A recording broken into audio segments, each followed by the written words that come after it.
more importantly, in your values that you speak, we all feel it, we are with you. How do you translate those values into action in Washington in a climate that is as uncivilized as I've seen in my short lifetime? I'd love to see your values in place, and how do you go about doing that in this climate? So I think this is a great question, and this is the question for me that's really kind of at the core of the whole campaign. You know, I'm going to reframe your question.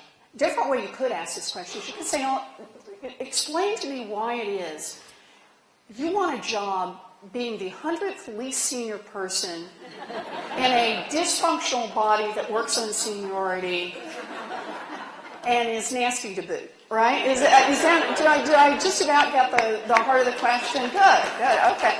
Just so long as we're sure on this. So this is how I see this. I think we have to think about, again, what it means to be in the United States Senate, what it means to be in public service.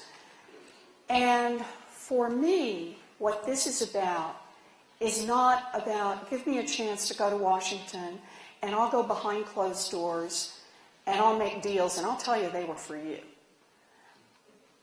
That's how Washington is working right now, and that means it's really not working. But don't get me wrong here. Washington is working for somebody. It's just not working for you. Washington is working right now for those who can hire an army of lobbyists. It's working right now for those who can hire an army of lawyers. It's working right now for those who do really well with complex tax statutes that give you those tiny little loopholes that you can slip through and protect another $20 million of income or $40 million of income. It's working just fine behind closed doors for them. It's just not working for us. It's not working for the rest of America. The only reason I get in this race is to make a difference for middle-class families, to make a difference for working families, to create opportunity for any family that's trying to get into the middle class. So how does that happen? It happens with folks like Frank and folks like the people in this room. I am a novice to running for office, but I have done one campaign in my life, and that was a campaign to get a Consumer Financial Protection Bureau. Yes.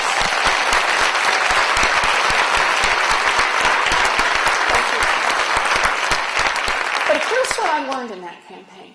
It was 2008. They're passing TARP, putting $700 billion out there to be able to pump into the largest financial institutions. But for me, what really is going to matter is what are the rules going to look like coming out on the other side. This is like the time of the Great Depression. What set of rules will we write coming out on the other side? That's what really matters here. So everyone's talking about capital reserve requirements and swaps and derivatives.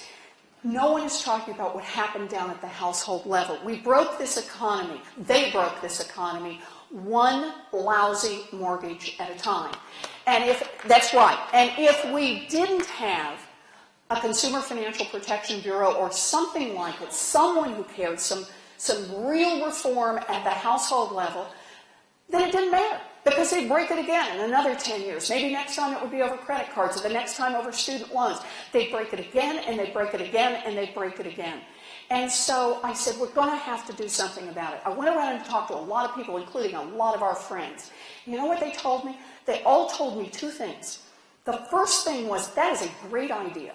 Consumer agency, you pull it all together, you take these 18 federal statutes, you give it to one agency that really has some expertise, that really cares about it. Great idea. And the second answer was, don't do it. And the reason they said don't do it is you will be up against the largest lobbying force ever assembled on the face of God's green earth. And they will see to it that you fail, that you walk away with nothing, because the lobbyists are the ones who call the shots here. You will lose. So my view on that, you know how I hear this? I heard that as, try harder. This is what a novice does. You don't get what this is supposed to be about. So I said, okay. And they told me, they said, try for little things. This was exactly the advice, right? Just the same question about what you do as a senator.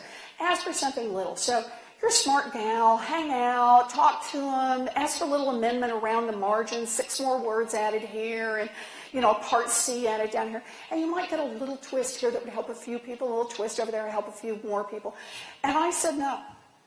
You have to fight for something that's worth fighting for. And the only way I knew to do that was straight up the middle. And the only way I knew to make it work was you got people organized. You made it work from the grassroots. So I said, how do we get people organized for this consumer agency? I talked to a friend of mine and he said, well, you get them organized. We get some groups. So I said, okay. We did our first conference call. First conference call had 2 people on it, which I think does not qualify as a conference call. But the next one had 10, and then it goes to 20, and it goes to 50, and it goes to 100. We got groups involved. I want to say, God bless the AFL-CIO. They got out there and said, we'll be part of this. SEIU said, we will be part of this. I'll tell you what else did. AARP said, I will be part of this. Consumers Union, wow. They said, we do toasters, we can do mortgages, we're there. These groups got involved. They were willing to email all of their members, and that's how we did it. We spent almost no money, but we got organized. Grassroots, person-to-person, email, across the Commonwealth and across the country.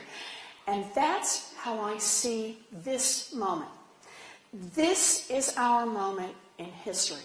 I'm running for the United States Senate, but I am not asking you, vote for me because I'm just going to be great at this, and I'm going to go off to Washington, and I'm going to do 6 things on your behalf, and I'll send you a postcard and let you know how that worked out.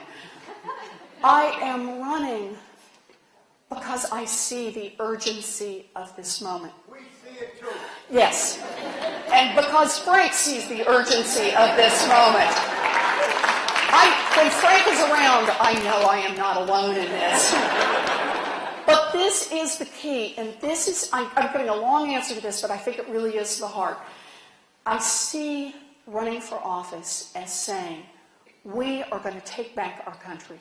We are going to build opportunity. We are going to build a future. We're going to set our priorities, and we're going to make this happen. Change starts here. It starts every time you get out right now and you talk about the choice in this upcoming election. It starts every time you talk to someone in line at the grocery store, you get in touch with a neighbor, you talk to someone on your email list, you mention it when you're at a soccer game with your kids, and you say, here's the choice in front of our country. We can become a country that says, I got mine and the rest of you are on your own. Or we can become a country, again, that believes in opportunity, that says we're willing to make the sacrifices to invest in our future. But the only way this happens is if all of us are in this together. It is a grassroots campaign, and it starts now, it goes through the election, and don't kid yourself, you don't get to quit then. And it goes right on after the election and pushes up what we do in Washington. So that's got to be